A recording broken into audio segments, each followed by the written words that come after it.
Thank you, Mr. Speaker. I appreciate the opportunity to take a call, and whilst I absolutely agree with what my colleagues have had to say on earlier clauses in this part around facilitation payments, I actually want to focus my call on section 98, section 98D. Which are those provisions which relate to trafficking in persons. Now, this bill, in large part, makes sure that we are compliant with international treaties and overseas obligations, and that stands true for this part as well. If we were to identify the problem that we have, it is that the United Nations Protocol to prevent, suppress and punish trafficking in persons, especially women and children, otherwise known as the Anti-Trafficking Protocol, New Zealand is a signatory of that particular protocol, and currently we are not entirely compliant with it. There are two areas where we are meant to ensure that our legislation covers. One is that our legislation needs to clearly and precisely define the constituent elements of the trafficking in persons offence in order to distinguish it from other offences and enable the identification of trafficking victims, and ensure the trafficking in persons offence reflects the three constituent elements of actions, means and exploitative purpose. So what we have a situation at the moment, Mr. Speaker, where in New Zealand it is the Crimes Act which covers our trafficking requirements. And it's set out in 98D of the Crimes Act. However, these provisions in the Crimes Act contain an express transnational requirement. And just to pull out the relevant parts of the Crimes Act, that is, the offence requires the, quote, entry of a person into New Zealand. In addition, the offence does not explicitly refer to an exploitative purpose as one of the elements of trafficking. So it doesn't allow there to be cover currently in our legislation of trafficking within New Zealand with an exploitative purpose, and it also, the definition is too narrow as based on what otherwise the UN would require us to do. Now, there are rankings internationally of countries and how they performed in the area of exploitation. And this is the Trafficking in Persons report. This is a report that puts countries onto different tiers. It's produced by the United States, and New Zealand currently is on tier 1. There is, however, a concern that we may lose our ranking within that report because of the way that we currently define the exploitation and trafficking of people. I've pulled out a section of the report, which I thought I would be very digital and use my my laptop, but it's not really performing properly. But under the prosecution section of that report, it states that in New Zealand, the government moderately increased efforts to hold traffickers accountable for trafficking crimes. New Zealand does not have an anti-trafficking law that prohibits all forms of trafficking, but the Parliament passed the second reading of a proposed amendments, which are part of the Omnibus Crime Bill, to conform the definition of trafficking to international law. New Zealand statutes define human trafficking as transnational offence akin to smuggling and do not include exploitation as an element of the crime. The Crimes Act of 1961 criminalises only some specified forms of forced labour. Slavery is criminalised, but limited to situations of debt, bondage and serfdom.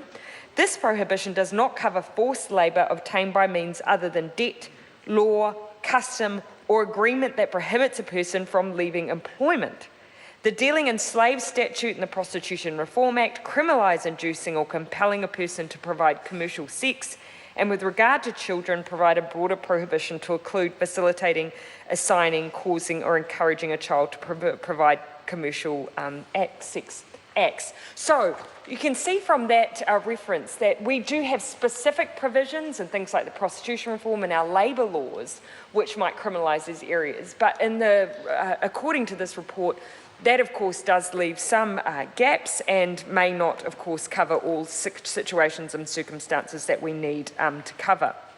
So, this bill seeks to remedy that situation and does so reasonably, Mr Chair, reasonably successfully in my view, because if you think first of all about the issue of, at the moment, our Crimes Act requiring it to be a transnational trafficking situation, 98D, the amendment set out there in Clause 3, state proceedings may be brought under this section even if, A, parts of the process by which the person was exploited, coerced or deceived were accomplished without an act of exploitation, coercion, deception.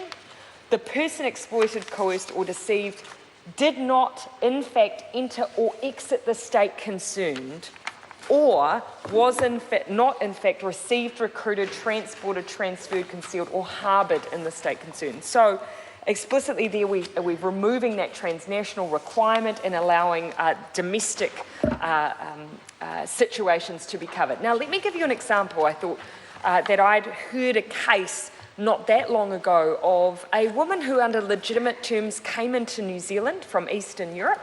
I believe from recollection she was in a relationship when she came into New Zealand. That fell apart, her source of income fell apart. She found herself in a situation where for money she was working in prostitution, but she was in an exploitative situation with that person who was employing her in that trade.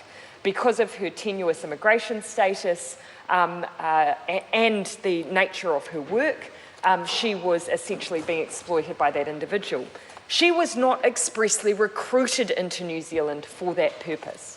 So she technically, I imagine, under the Crimes Act currently, that charges could not have been pressed against that person under that clause, but I would imagine, this is simply my reading, I'd imagine that the removal of the transnational factor would allow her exploitation to be properly covered when it comes to trafficking and exploitation. But the question I want to raise is that even though we are changing these provisions in line with the trafficking in persons report, there are still criticisms in that report that are not simply legislative. And I will leave it to my colleague Enlise Galloway to speak in greater length about this. But for instance, in great length, I would hope. But the report goes into some detail, and I will read some extracts from recommendations for New Zealand, which states that New Zealand should approve and enact the Omnibus Crime Bill to expand New Zealand's current anti-trafficking legal framework, increase efforts to proactively identify victims through proactive screening of vulnerable populations, including women and children in prostitution, foreign workers and illegal migrants, significantly increase efforts to investigate and prosecute trafficking offences, especially offences committed by recruitment agencies and employers who subject workers to debt bondage or involuntary servitude through deceptive recruitment, non- or underpayment of wages and threats of deportation, and so it continues. Mr. Speaker, the point that I think is being made is that legislation is not enough. And that even though we may have these provisions in place and we're enabling a broader set of references in statute, we are still relying on particular cases to be brought before the courts in order to allow these provisions to apply. But the point being made in this report is we don't screen, we don't look for those cases, we don't proactively go out there and seek to protect those communities who are most vulnerable. And I myself have seen situations, and I know Enlise Galloway will probably have countless examples of foreign workers who have been in these situations. But I know, for instance, when I had a case that was brought to me that was clearly exploitative, it was treated as a labour case, a labour law case, rather than under these provisions. And it relied on them to bring the case forward. When you are dealing with vulnerable populations like this, the idea that they will proactively come forward, particularly when they've come from sometimes countries where you do not have a trusting relationship with officials, the idea that someone would need to proactively bring a case to someone like a Member of Parliament is not only daunting and prohibitive, it's actually not seen as safe, I imagine, for a significant part of our migrant population. So I do absolutely agree with the points made in the Trafficking of People's report that this legislation is one thing, but we need to be proactive in our screening, Mr. Speaker. Mr. Chairman. Jamie Lee Ross. Move this question be I'm now going